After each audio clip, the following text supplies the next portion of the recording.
اس کی بیوی کہتی ہے، بیوہ خاتون کہتی ہے، جب کبھی اس پر غسل واجب ہوتا میرے شوہر پر، جنابت کا غسل، تو یہ کہتا عیسائیوں کے مذہب میں اچھا ہے، ان کے ہاں غسل واجب نہیں ہے، ہمارے ہاں ٹھنڈیوں میں بھی نہانا پڑتا ہے، بارشوں میں بھی، گرمیوں میں بھی نہانا پڑتا ہے۔ یہ بار بار ایک جملہ یہ کہتا تھا، عیسائیوں کے ہاں ان کے مذہب میں اچھا ہے، جنابت کا غسل واجب نہیں ہے۔ وہ خاتون کہتی مجھے یہ بات کھٹکتی تھی، دین مصطفیٰ میں رہ کر کے یہ اگر عیسائیت کی بات کیوں کرتا ہے۔ آج اس کا انجام سمجھ میں آیا۔ سارے علماء نے اس وقت یہ کہا، یقیناً اللہ کے نبی نے جو فرمایا تھا، جو جس سے محبت کرتا ہے اسی کے ساتھ اٹھایا جائے گا۔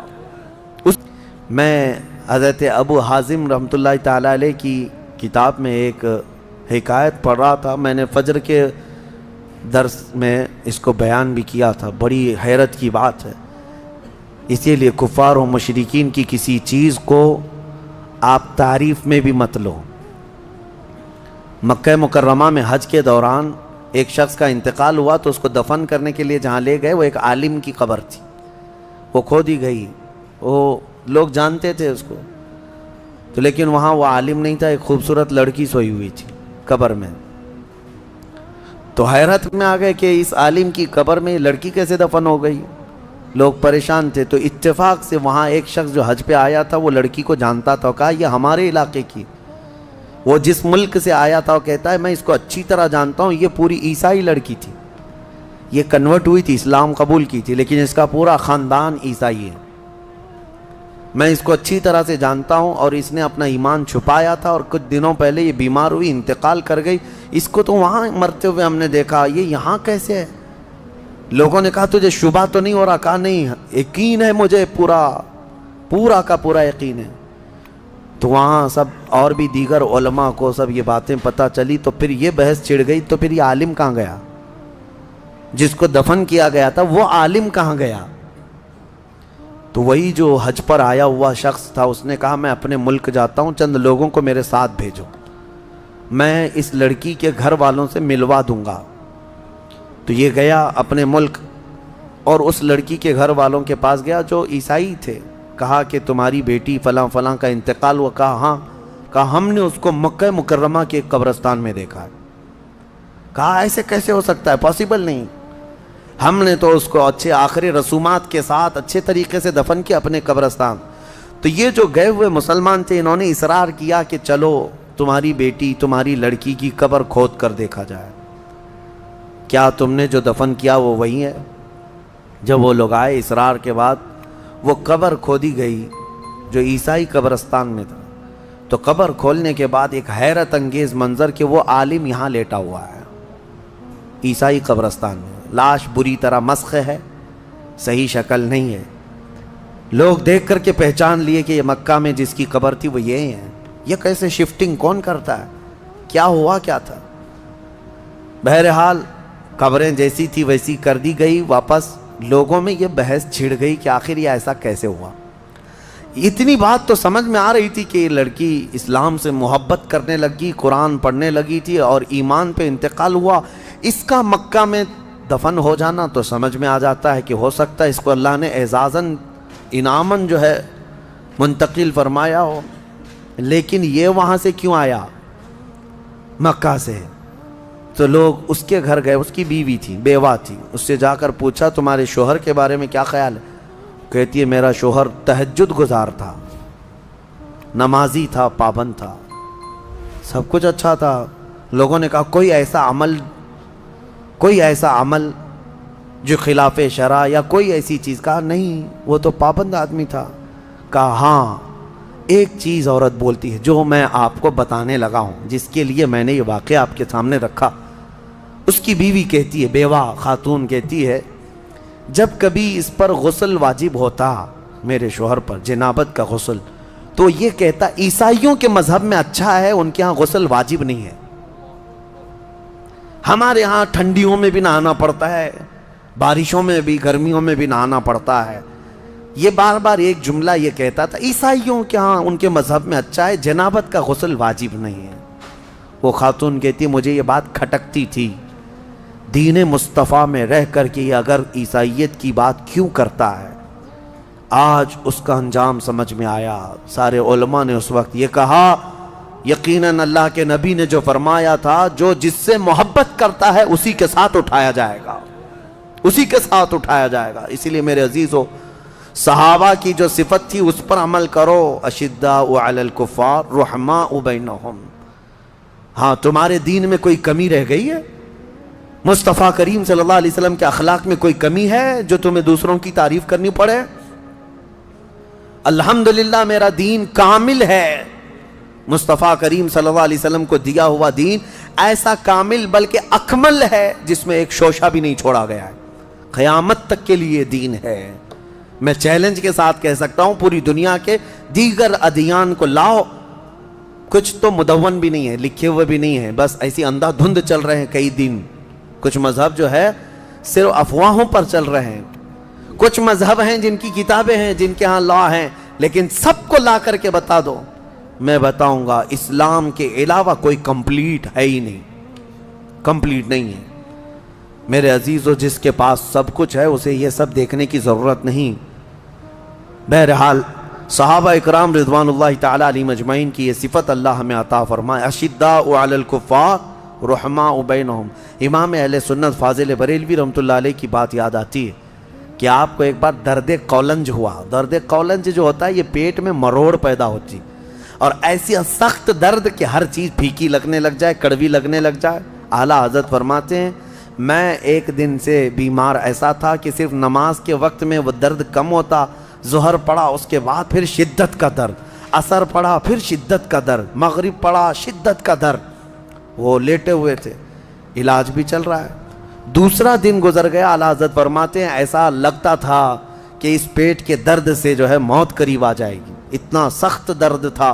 دوسرے دن اعلیٰ حضرت فرماتے ہیں کہ ان کے کوئی جاننے والے آئے، کہا کہ حضور فلاں ایک صاحب ہے، وہ کوئی پنڈت تھا، کہا کہ وہ جڑی بوٹیاں کرتا ہے، بہت ساری چیزیں ہیں علاج وغیرہ کے لیے۔ اعلیٰ حضرت نے منع فرمایا۔ اس کے بعد کچھ صحابوں نے کہا کہ بہت درد ہے، شدت کا درد ہے، دیکھ لینے میں کیا ہے، اور وہ صاحب بھی آپ کے درشن کرنا چاہتے ہیں، آپ کی زیارت کرنا چاہتے ہیں۔ اعلیٰ حضرت نے کچھ کہا نہیں، وہ آ گیا۔ اعلیٰ حضرت نے اس کو لکھا ہے، وہ آئے جو صاحب جن کو یہ لوگ لے کر کے آئے، وہ آتے ہی اعلیٰ حضرت کے پیٹ پہ ہاتھ رکھا اور کہا کہاں درد ہے؟ اعلیٰ حضرت فرماتے ہیں 2 دن سے قولنج کا اتنا درد مجھے نہیں ہوا تھا جتنا اس کے ہاتھ رکھنے سے ہوا، اس کے ہاتھ رکھنے سے جو مجھے درد ہوا۔ یہ کیا تھا؟ یہ کیا تھا؟ اشداء علی الکفار رحماء بینہم، یہی ہے۔ اب میں زیادہ اس کو سمجھاؤں تو ہماری باتوں کو لے جا کر کے توڑ مروڑ کر کے میڈیا والے چلائیں گے، بہت سارے اسی کے آڑ میں بیٹھے ہوئے ہیں۔ ہاں بالکل میرے عزیزو، میں ان کے اعلیٰ ایمان کی بات کر رہا ہوں۔ اور آج کے پتہ نہیں کئی ایسے سیکولر لوگ ہیں جو کنیا بابا پیشاب بھی بیچے تو لینے چلے گئے، ہاں اس کے پاس لے کر لینے کے لیے بھاگ گئے۔ ارے ہاتھ رکھنے کو نہیں دیا اعلیٰ حضرت نے، ہاتھ رکھنے کو نہیں دیا، اور تم پیشاب پینے چلے گئے۔ میں سب کی بات نہیں کر رہا ہوں، الا ماشاءاللہ الحمدللہ آج بھی ایمان کے ساتھ لوگ باقی ہیں۔ پیشاب کیا ہوا، اگر دودھ بھی پلائے تو ہم نہ پئیں، کیونکہ ہمیں پتہ ہے ہماری شفا مدینہ طیبہ کے تاجدار کے قدموں میں موجود ہے۔ ہاں ہم وہاں کی مٹی بھی اٹھا کے کھا لیں گے۔ اسی لیے میں کہتا ہوں میرے عزیزو، ایمان جو ہے جب راسخ ہو جاتا ہے تب بندہ ان تمام معاملات کو سمجھتا ہے، ورنہ وہ بھینس کی طرح ہر جگہ منہ مارتا رہتا ہے۔ ہاں ادھر بھی کھا لیا، ادھر بھی کھا لیا، ادھر بھی۔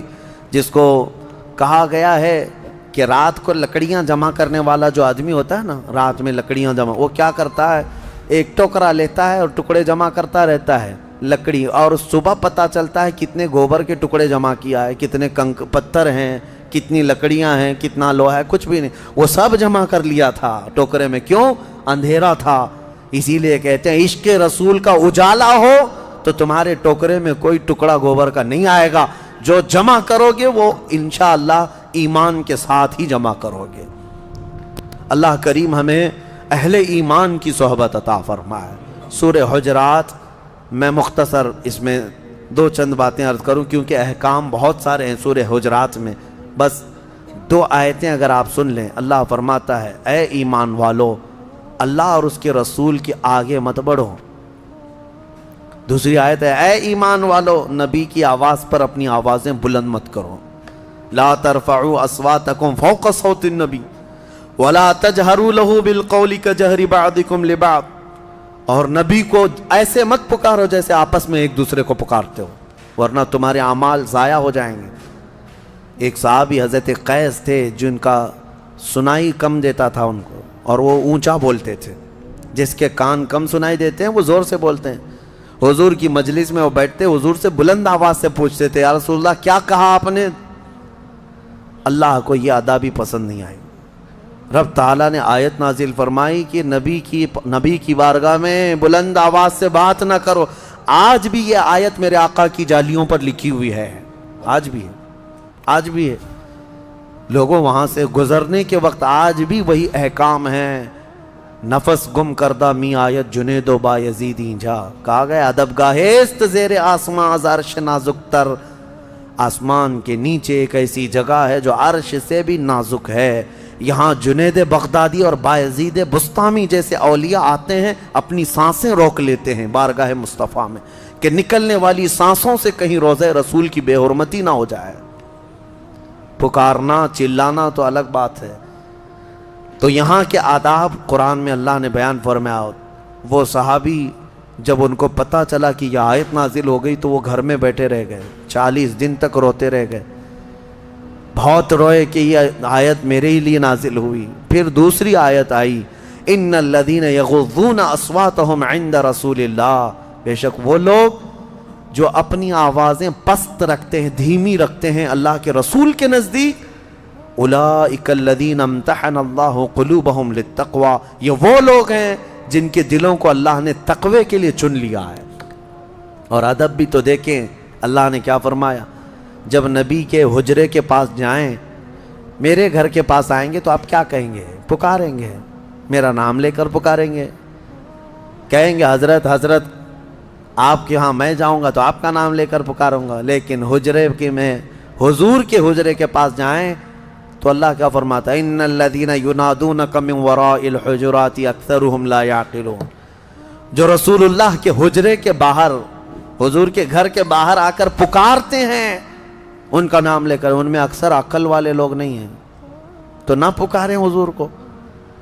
بلکہ ادب اللہ نے خود فرمایا وَلَوْ أَنَّهُمْ صَبَرُوا حَتَّى تَخْرُجَ إِلَيْهِ، جانا ہو اگر رسول پاک کے پاس تو طریقہ اللہ بیان فرما رہا ہے، پکارو مت، جا کر تھوڑی دیر صبر کے ساتھ دروازے پر کھڑے رہو، میرا محبوب خود باہر آئے گا، حضور خود تشریف لائیں گے، یہ تمہارے لیے زیادہ بہتر ہوگا۔ بارگاہ رسول کا ادب میرے عزیزو، نعوذ باللہ من ذالک، آج کچھ ایسے لوگ نکل پڑے جو حضور کو بالکل ہلکے انداز میں بات کر رہے ہیں، ہلکے انداز میں۔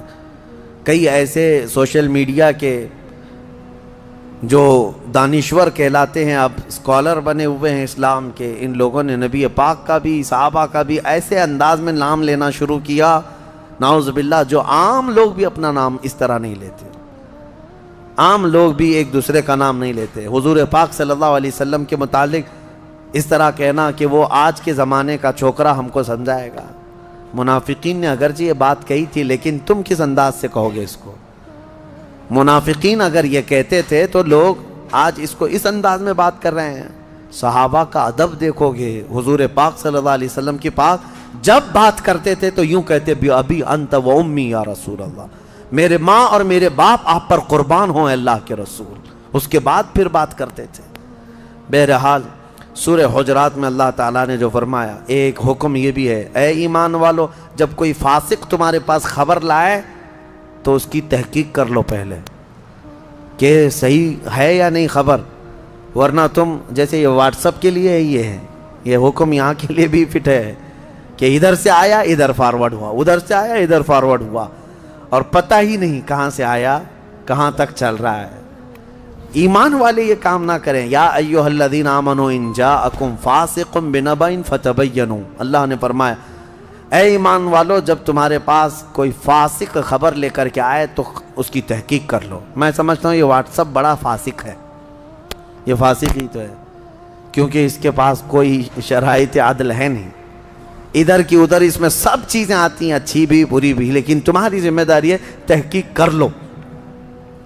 بغیر تحقیق کے کئی لوگ بیچارے بعد میں شرمندگی اٹھاتے ہیں.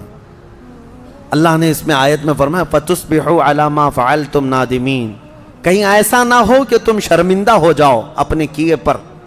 اور میں نے اس آیت کے مطابق دیکھا ایک صاحب کو دیکھا کہ وہ تقریر کیے جا رہے ہیں کسی کے خلاف. ایک بہت بڑے بزرگ کو کچھ لوگوں نے ایڈٹ کر کے, کافی زمانے پہلے کی بات ہے, ابھی واٹس ایپ نیا نیا رہ رہا تھا, یعنی 2015-14 کے اس وقت آ چکا تھا, لیکن زیادہ طور پر اتنا وائرل نہیں ہوتی تھی چیزیں. تو وہ کسی نے ایڈٹ کر کے ایک بزرگ کی تصویر کسی ایک غیر مسلم کے ساتھ لگائی اور کہا دیکھو یہ آپس میں مل رہے ہیں. مولانا صاحب کو اتنا ہی دکھا اور اس پر پورے تقریر کر ڈالی. کہا اتنے بڑے بڑے بزرگ بہک گئے ہمارے, بھٹک گئے ہمارے, اب کیا ہوگا. دوسرے دن نوجوانوں نے آ کر کے کہا کہ حضرت یہ ریئل تصویر ہے ہی نہیں, یہ تو کسی نے ایڈٹ کر کے بھیجا ہے. کہا اچھا ایسا ہے. دوسرے جمعہ پھر توبہ کرنا پڑا, پورے توبہ پہ تقریر کرنی پڑی. تو ہم نے دیکھا شرمندگی ہوئی.